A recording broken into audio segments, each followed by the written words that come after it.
26 जनवरी यानी कल हम सबके प्रभु श्री राम अपने घर आ जाएंगे। कल प्रधानमंत्री करेंगे प्राण प्रतिष्ठा की पूजा। तो आखिर कैसे होती है प्राण प्रतिष्ठा की पूजा, किन नियमों का करना होता है पालन, आइए जानते हैं पंडित जी से। नमस्कार। ये बड़ी खुशी की बात है कि हमारे भगवान राम की प्राण प्रतिष्ठा की जा रही है। 500 वर्षों के इस लंबे इंतजार के बाद भगवान जो है पुनः अपने स्थान पर स्थापित हो रहे हैं। नाना भांति राम अवतारा, रामायण शतकोटि अपारा के आधार पर भगवान का विग्रह स्थापित किया जा रहा है। यह भगवान का स्वयं विग्रह रूपी, मंदिर रूपी अवतार हो रहा है ठाकुर जी का। तो आपने पूछा प्राण प्रतिष्ठा, तो प्राण प्रतिष्ठा में बहुत सी चीज़ें होती है। तो जलादिवास होता है, अन्नादिवास होता है, शय्यादिवास होता है, नगर भ्रमण कराया जाता है।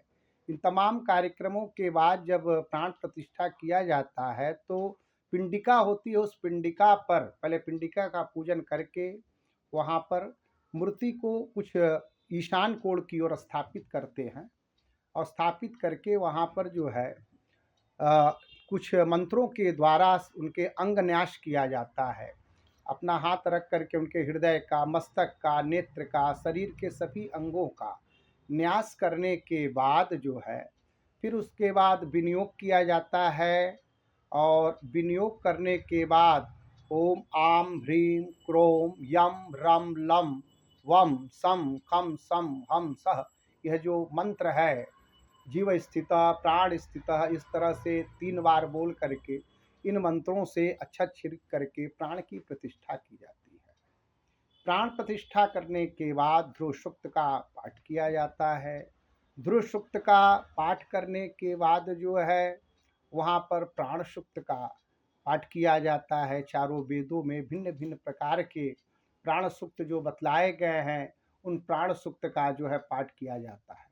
उसके बाद प्राण सूक्त का पाठ करने के बाद जो है भगवान के ऊपर जो नेत्र में जो कपड़ा लगा रहता है उस कपड़े को नेत्रोन्मीलन कहते हैं। नेत्रोन्मीलन कई तरह से होता है। नगर भ्रमण के पहले भी नेत्रोन्मीलन होता है और कभी कभी जो है प्रतिष्ठा के बाद भी नेत्रोन्मीलन किया जाता है। नेत्रोन्मीलन करने के बाद उनके सम्मुख जो है कांच का जो है शीशा लगाया जाता है। क्योंकि जो मंत्र जो होते हैं प्राण सूक्त के जो मंत्र होते हैं, इन मंत्र को डालने से उनमें इतनी ऊर्जा आ जाती है कि किसी के ऊपर उसका प्रभाव न हो, इसलिए वहाँ पर शीशा लगा दिया जाता है। तो कभी कभी शीशा चटक भी जाता है, कभी कभी टूट भी जाता है। और बहुत गर्मी, क्योंकि ऐसा हमने देखा है और हमने भी कराया, तो उसमें जो है चटक थोड़ा सा पाया गया। तो बहुत गर्मी रहती है, इसलिए किसी को भी उनके सम्मुख नहीं रखा जाता है, शीशा रख करके। उसके बाद नेत्रोन्मीलन कहते हैं, नेत्र को पे शहद या काजल लगाया जाता है। लगाने के बाद जो है उनका षोडशोपचार विधि से षोडश संस्कार किया जाता है देवता का।